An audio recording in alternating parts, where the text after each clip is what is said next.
Hello and welcome to Native Creative episode 7. This is a roaming episode. We are actually out en route to visit a client. And we are about to hit one of London's most glamorous hotspots, the North Circular. It's beautiful. We're going to talk about volumes of content, so specifically the volume of content needed in the social landscape and how it differs from other landscapes like television or print or whatever. Exactly, we're going to talk about the volumes of native creative needed, particularly in the instance of scalable and profitable performance campaigns, which is my favourite. That is my favourite thing. My favourite thing and my favourite topic. So, the one thing we see time and time again when we're looking at big brands, as we call them, when we're looking at established retailers, and we're always like, oh, what are they doing?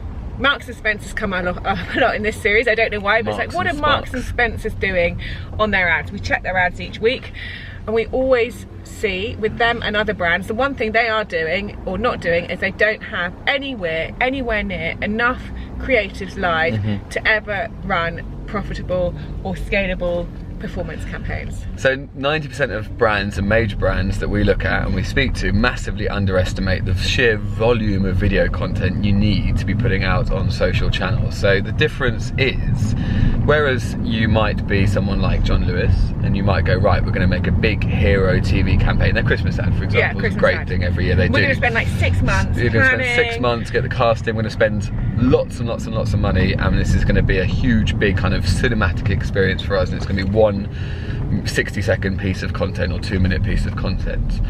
And they're used to that. They're used to like these hero, even if you're doing a TV ad campaign, you'll have like probably quarterly campaigns, like maybe you do one video per quarter or every 4 months, one video's in one ad creative for that period, and that lasts and plays. So they're used to thinking in one single piece of hero, impactful, cinematic content. Yeah, everything is right. It's like, you know, everything is kind of... You of... spend hours over every detail, like, oh, do we want the model with the brown hair like this, or do we want the model with the brown hair like that? Exactly. And lots of people have a view on it, and will go through great debate until eventually you choose the model with the brown hair like this. You'll have about, well, 100 odd people working on it at any one time, 3-4 different agencies doing everything from like the post VFX work through to the initial ideation of the project. So, where does social differ? So innately, the content that you put out on social has to be scalable. What do we mean by scalable? We mean that it is repeatable, it's quick to make, it's cheap to make, and it can be distributed quickly and effectively. So that's... And the other thing is that what's different about TV and paid social ad creators is that because you're able to reach people at different stages of their journey with you, i.e. the person who's never heard of you before, the person who's visited a website but hasn't done this, the person who's added your product to basket but hasn't done that, the person who's left their product in the basket, and then the person who's purchased. So you're actually reaching many more different people at different levels of their journey with you. Yeah, it's very true, actually. And therefore you need different pieces of content for each person. So if you're going to take John Lewis ad, for example, right? So you could watch a John Lewis ad and you could have shopped at John Lewis for the last 25 years. Well, you couldn't have, obviously, because you're too young to be doing that, but you could have shopped at John Lewis for 25 years and be a regular customer. You're going to see the same piece of content that I'm going to see, who's someone theoretically has never shopped at John Lewis in their life. Obviously I have, but you know, it's like it's the same. There's no target, there's no creative differentiation between a lifetime person and a completely new person. So there's two things. Firstly is that in the paid social landscape, you're able to you target people with micro content depending on where they are in their journey with you. So that means if you're going to take the kind of massive TV thing where you're going to be like, oh god, we're going to agonise over every detail, and every video we produce is going to cost tens or hundreds of thousands of pounds, you're never going to be able to create enough content unless you've got literally huge, and we know this, big brands say they don't even have the budget to create that volume of content needed at that sort of level of production, which means you have to strip back the production ability, and you have to, and then the second thing about the paid social landscape is ads are moving through it much faster. Everything's much faster. So an ad might be live for a week or 10 days before you swap it out, get something else in. So not only do you have at least 5, if not more, tiers of people that you can target based on where they are in their journey with you, you also have a landscape that's moving forward at a much faster pace, which means that more creatives need to go through it. So you've got a 5x plus faster pace, means you need infinitely more creatives. Now we were looking the other day at a brand called Wonder 2, which is a makeup brand that has scaled really well on paid social, and they're one of these kind of digital first success stories. Like, this brand's come out of nowhere and is now a huge leading makeup brand. if you go on their info and ads page and look at the number of ads they've got live, I mean, it's literally dozens of ads. And in any of the campaigns we're running, which are tiered performance campaigns, you'll see the same thing, dozens and dozens of ads live. And unless you were an ads expert, you won't understand the targeting and the funnel steps. I can look at their campaigns and know, but otherwise you wouldn't know.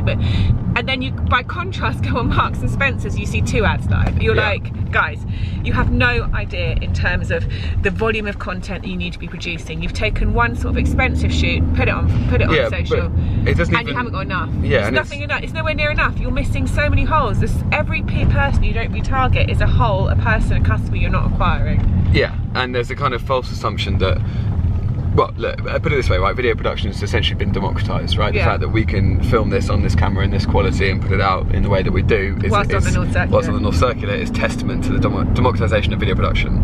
But that doesn't mean that quality has to be compromised, or that like ideation and style and ideas have to be compromised. Those ideas can all still come through. You can still have incredibly scalable content that you can make quickly and effectively that can be super impactful. It doesn't mean that you have to kind of go, oh, just because we're not spending 300 grand in 6 months creating this piece of content, it's going to be rubbish.